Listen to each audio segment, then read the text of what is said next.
Nice of you to drop in.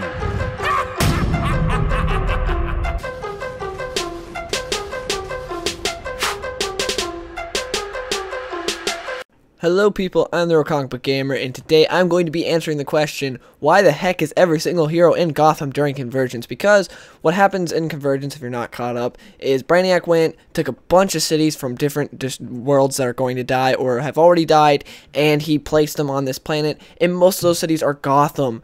And a lot of people are like, why are all the heroes there? That makes no sense. Well, I have a theory for that, because they haven't explained yet why all these different superheroes are in Gotham. For instance, you have Superman, pre-New 52 Superman, pre-Flashpoint Superman. He was in Gotham, and it's like, why was he there? Here's my theory. If you look at when Brainiac stole Kandor, which is probably the most famous city that he's ever stolen, everyone went to Kandor to try and stop him because he knew Krypton was going to die. So he's like, I'm just going to take this place so that way I can have what's left, like any remnants of this. I have the only remaining part of Krypton besides, you know, Superman when he gets shipped off later, but Brainiac didn't know about that. So just think, Brainiac comes to pre-Flashpoint Gotham and is like, hey, I'm going to attack this city and take it. Well, don't you think all the other heroes would be like, well, let's go to Gotham to help Batman? Because I don't think Superman would be thinking, you know what?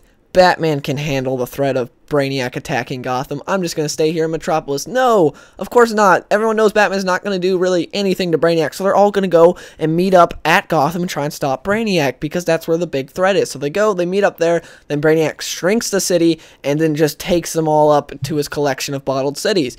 That's what I think happened, because it does make sense. It doesn't make sense for every single superhero to be there, though, and there are some things that don't make sense. For instance, like we saw in Convergence issue 2, we see that Batman is in pre-Flashpoint Gotham in the Batcave. Then in Nightwing's first issue, we see that him and Barbara Gordon are in pre-Flashpoint Gotham. Then in Superman's first issue, we see that Superman is in pre-Flashpoint Gotham. Why are none of these heroes teaming up or meeting with each other? Why are they all lone wolfing it? For instance, like Hawkman and Hawkgirl go, I think they're Flashpoint, but anyways, they go after Nightwing and Oracle. Why isn't anyone else helping them? And then Superman goes and he goes out of the dome and meets like the Flashpoint people, well, like Flashpoint Captain Marvel and Flashpoint Batman and stuff like that. And then Batman just meets Thomas Wayne from Earth 2, and none of them are running into each other. None of the pre-Flashpoint superheroes are like, hey, let's team up and figure something out. Instead, they're all lone wolfing it, and I just think that's stupid. It makes no sense, because in the description of like each issue, it's like pre-Flashpoint Gotham,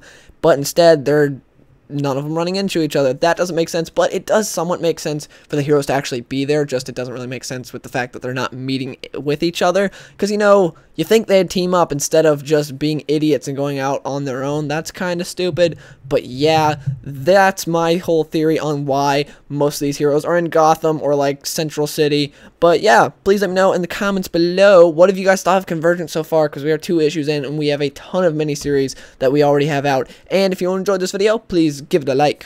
Click the annotation on screen if you want to listen to me talk all about who Telos, the villain of Convergence, is.